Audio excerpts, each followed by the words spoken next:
આપવાનું મોટું કૌભાંડ બહાર આવ્યું છે, જે મામલે વધુ એક ફરિયાદ નોંધાઈ। ચિત્રાવાડી પંચાયતના તલાટીએ ફરિયાદ નોંધાવી। આ બાબતે નાંદોદ તાલુકાના ભદામ, ગામકુવા, ભચારવાડા, બોરીદ્રા ગુરુ ગ્રામ પંચાયતના તલાટીઓએ પણ રાજપીપળા પોલીસ મથકમાં ફરિયાદ નોંધાવી। આ કૌભાંડમાં અનેક સરકારી કર્મચારીઓની સંડોવણીની આશંકા વ્યક્ત કરાઈ, જેને લઈ પોલીસે એસઆઈટી રચના કરી તપાસ શરૂ કરી છે। કૌભાંડના મુખ્ય આરોપી દર્પણ પટેલ પોલીસ પકડથી દૂર છે, સાથે અન્ય આરોપીઓ પણ પોલીસ પકડથી દૂર છે। આવકનું નકલી સર્ટી બનાવી આરટીઈ હેઠળ એડમિશન લેવાયું હતું। અન્ય સરકારી યોજનાના ખોટા લાભ લેવાનું પણ કૌભાંડ સામે આવ્યું। ત્યારે આરોપીઓને બચાવતા હોવાનો સાંસદ મનસુખ વસાવાનો આરોપ છે। ફરાર આરોપીઓને જલ્દી ઝડપી પાડવા પોલીસને તાકીદ કરાઈ છે। સંવાદદાતા દીપક જોડાઈ ગયા છે વધુ જાણકારી સાથે। દીપક, આ નકલી આવકનું કાર્ડ બનાવવામાં આવતું હતું, સર્ટી બનાવવામાં આવતું હતું, શું વિગત તેને લઈને?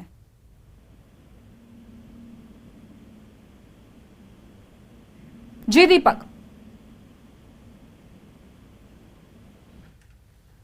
ફરી એક વખત સંપર્ક સાધવાનો પ્રયત્ન કરીશું, પરંતુ આ મહત્વના સમાચાર કે નકલી ઇન્કમ સર્ટી બનાવવામાં આવતું હતું, આખું કૌભાંડ ચલાવવામાં આવી રહ્યું હતું અને આરટીઈ અંતર્ગત એ નકલી સર્ટીના આધારે વિદ્યાર્થીઓના એડમિશન કરાવવામાં આવ્યા। વાલીઓએ આ રીતે ગેરરીતિ આચરીને જે એજન્ટો હતા તેમનો સહારો લીધો અને ત્યારબાદ આ પ્રકારે સર્ટીનું આખું કૌભાંડ ચાલતું હતું। સંવાદદાતા દીપક ફરી એક વખત જોડાઈ ગયા છે। જી દીપક, ખાસ વાત કરીએ તો જે નર્મદા જિલ્લામાં જે આરટીઈ માટેના ખોટા દાખલાનું હજી કૌભાંડ ચાલી રહ્યું છે, જેમાં એક નવો વળાંક આવ્યો છે। ગઈકાલે રાત્રે તલાટી જે છે તલાટીએ વધુ એક ગુનો નોંધાવ્યો છે। જે ગુનો એ છે કે જે ચિત્રાવાડી ગામ છે, ચિત્રાવાડી ગામના તલાટીએ આ ગુનો નોંધાવ્યો છે કે જે ખોટા સહી સિક્કા કરી અને જે બનાવટી જે દસ્તાવેજો કરી અને જે દાખલા આપવામાં આવતા તેમાં દર્પણ પટેલ છે। દર્પણ પટેલ આજે પણ પોલીસ પકડથી દૂર છે અને કહી શકાય કે જે વધુમાં વધુ અત્યારે હાલ આરટીઈના જે ખોટા દાખલાની વાત હતી, હવે એક નવો વળાંક આવ્યો છે અને જે વૃદ્ધા પેન્શન છે જે તેના પણ દાખલાઓ હવે ખોટી રીતે આપવામાં આવતા હતા, જેના પણ હાલ પોલીસ ફરિયાદ થઈ છે। પરંતુ જે 5 જે આરોપી છે, જે દર્પણ પટેલ સહિત 5 આરોપી છે, 5 આરોપી હજુ પણ પોલીસ પકડથી દૂર છે। એટલે પોલીસે સીટની રચના કરી છે, એસઆઈટીની રચના કર્યા બાદ તેઓ હવે અલગ અલગ ટીમો રાખી અને તપાસ કરી રહી છે, જેમાં જે દર્પણ પટેલ છે હજુ પણ પોલીસથી દૂર છે। જી, આભાર દીપક જાણકારી આપવા માટે। અમરેલીના દરિયામાં દેખાયેલી શંકાસ્પદ બોટ અંગે મોટા સમાચાર। અમરેલી દરિયામાં ભાગી છૂટેલી શંકાસ્પદ બોટ આખરે ઝડપાઈ। દમણના મધ્ય દરિયામાંથી શંકાસ્પદ બોટને આંતરી લેવાઈ। બોટ ફિશિંગની હોવાની પ્રાથમિક માહિતી।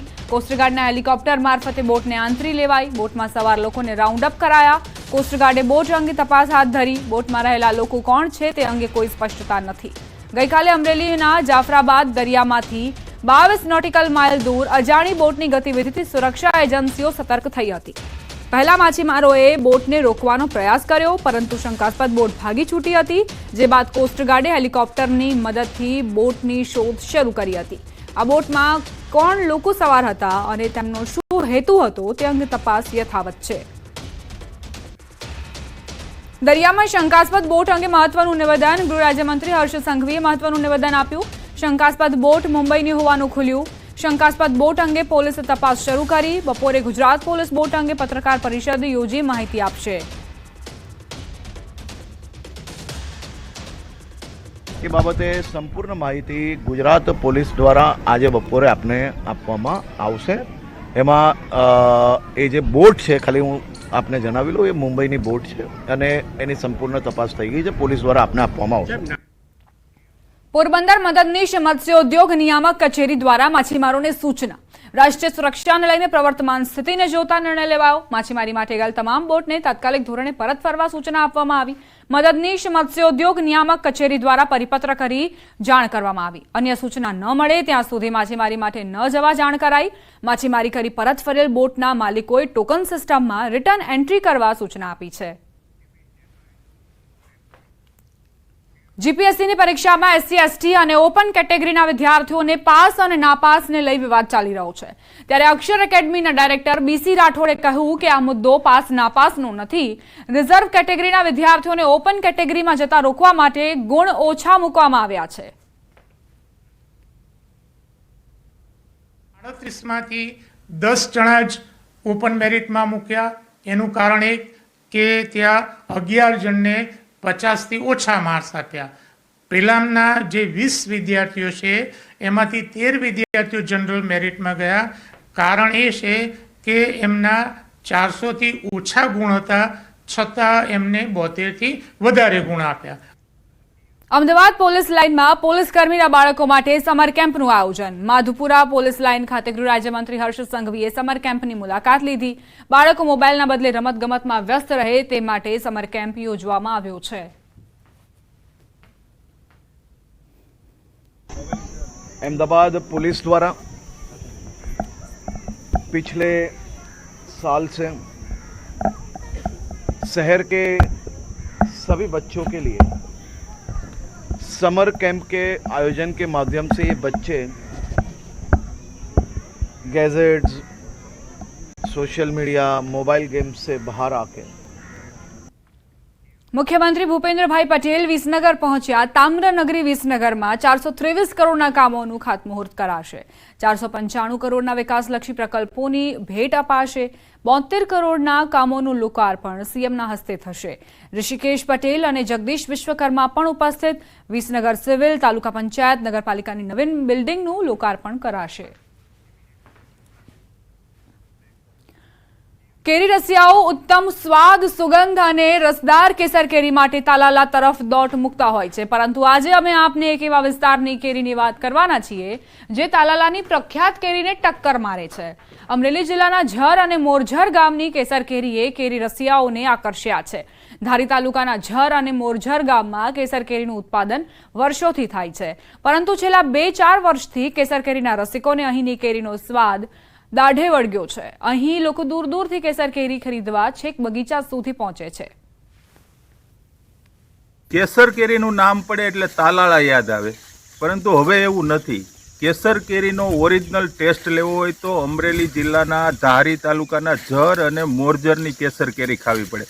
અત્યારે હું છું ધારી તાલુકાના મોરજર અને ઝર ગામના આંબાના બગીચામાં. અત્યારે કેરી વેડવાનું કામ શરૂ છે અને ખૂબ મોટા પ્રમાણમાં અહીં કેરીનું ઉત્પાદન થાય છે. આ કેરીનો ટેસ્ટ અને તેની સુગંધને જે છે એ આખી અલગ હોય છે. અહીંના કેરીના જાણકાર લોકોનું પણ એવું કહેવું છે કે રેતાળ વિસ્તારની આ જમીન હોવાના કારણે અહીં કેરીનો કલર, ટેસ્ટ અને એનું રૂપ આ ખૂબ સુંદર હોય છે. લોકો દૂર દૂરથી અહીં કેરી ખાવા માટે આવે છે. એટલે હવે તાલાળાનો જે કેસર કેરીનો ઇજારો હતો એ ઇજારો ઝર મોરજરમાં આવી ગયો છે. રાજન ગઢિયા, ન્યૂઝ 18 ગુજરાતી, અમરેલી. અમે ગીરની કેરી બહુ ખાધેલી છે, પણ જે આ ઝરમોરની જે કેરી છે ને, ઝરમોરની એના જેવી એકેય નહીં. મીઠાશમાં બહુ છે અને ગીરની તો અમે 7-8 વર્ષથી ખાઈ છે, પણ જે 2 વર્ષથી આ કેરી ખાઈ છે ને તે એક નંબર છે. ક્વોલિટીમાં સારી છે, બહુ ડાઘા ડૂગઈ નથી અને ચોખ્ખી કેરી છે. તાલાળા અને ઝરની કેરીમાં ડિફરન્ટ ઘણો બધી છે. કેમ કે તાલાળામાં જ્યારે શું છે કે સૂકું થોડુંક વાતાવરણ છે ને, ભેજવાળું રહ્યું ને, તો કોઈ ઝાકળ કે ઠાર કેવું હોય તો કેરી બગડવાની કે એવી શક્યતા રહે છે ત્યાં. ને આ બાજુ સૂકું વાતાવરણ છે, એના કારણે આ બાજુ કેરી બહુ સારી મળી રહી આપણને. અહીંયા અમારા ગામની કેરી ઝર મોરઝરમાં વર્ષોથી કેરી થાય છે, પણ આ 2-5 વર્ષથી આની ડિમાન્ડ વધી છે અમારા કેરીની. અમારે અહીંયા રેતાળવાળી જમીન છે, પાણી મીઠું અને એકદમ ઓરિજિનલ કેસર કેરી જ અમે બધાને ખવડાવી છીએ અને ખાઈ છીએ. અમારે અહીંયા પાણી આમ તરત નીતરી જ જાય, પાણી પાવ એટલે મીઠી વધારે થાય, એનો સુગંધ સારી આવે, દેખાવડી બહુ સારી થાય. પાછું વાતાવરણ એવું કે હાઈ ટેમ્પરેચર થોડુંક રહે, એના હિસાબે રોગ જીવાતનો ઉપદ્રવ બહુ ઓછો રહે. એટલે એમ કે હવે